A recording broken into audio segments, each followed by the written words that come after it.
Welcome back to Trib Live Radio.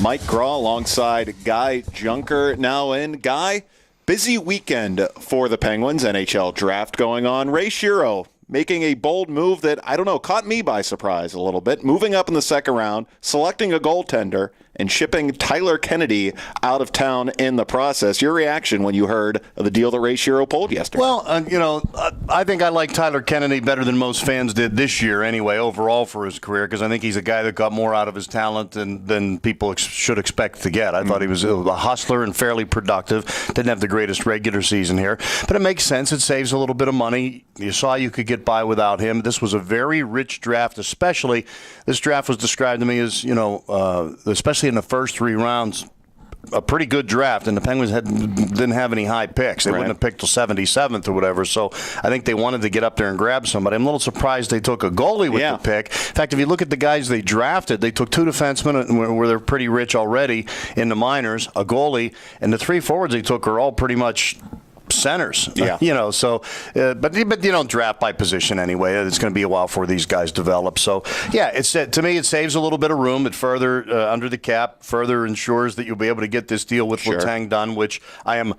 I said on Friday I'm about at least 60-40 that he's not coming back. I'm probably more like 90-10 that he is now, and I think that's a good thing. I mean, I'm disappointed that it's looking like Pasquale Dupuis may be sailing on out of here, but Chris Letang, despite some of the warts that were evident in the playoffs, it takes a little longer. Defensemen are not perfect, especially ones to take offensive risks, and if they do a deal with him, I think in the long run, Penguin fans will be happy with it. 8 years, $58 million. The reported dollar amount. Nothing can be officially signed until Friday, once that July 5th deadline passes for the window of talking to free agents. But fair value deal. You surprised? The Penguins seemed pretty set at the $7 million that they offered, willing to meet him almost halfway with the 7.25 cap hit. Now the third highest paid defenseman in the NHL in terms of annual value on a deal. Right move?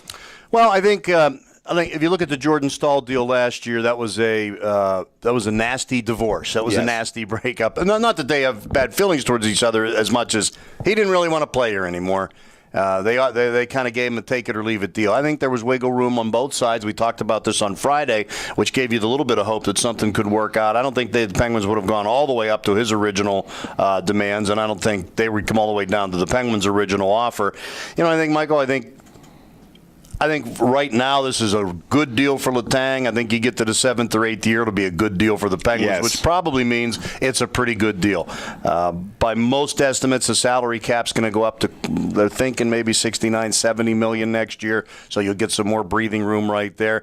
And Ken and I have talked about this for a while. Don't let this guy just get away, and don't be forced into doing a deal by the draft just because everybody's together and then you have an opportunity. At least he's signed now. If they get into financial trouble or it's not working, they got a valuable commodity that they could trade for something that they need down the road. So if it happens, and it can't legally happen till Friday, but it sounds like it's going to happen, I think it's a good thing. A lot of salary tied up with 6 guys on the roster so far. Your centers, Chris Kunitz getting a bigger piece of the pie with his new deal. James Neal locked up for a solid dollar amount for a while.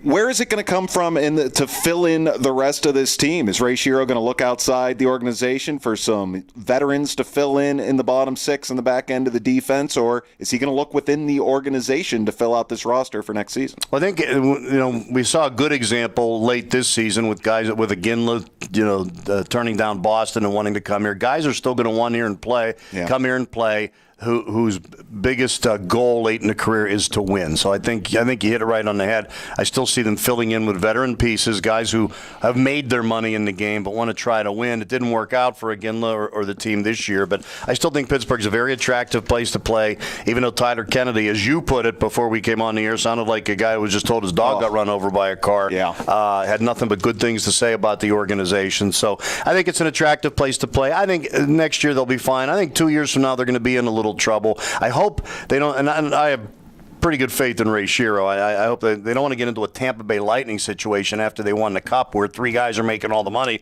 and then the rest of the team's making minimum, and they kind of fell apart after that. So that's something they're going to have to worry about. But not in the next season anyway. Penguins organization making some moves that a lot of fans and experts around the league looking in around the city did not expect them to make. Organization looking a little bit different on Monday than a lot of people expected when we left work on Friday afternoon. It's Saturday, I sat in here and I said, I think Letang's going to be gone during the draft on Sunday. Dan Dudley said they're going to keep him and then he's going to be gone next year.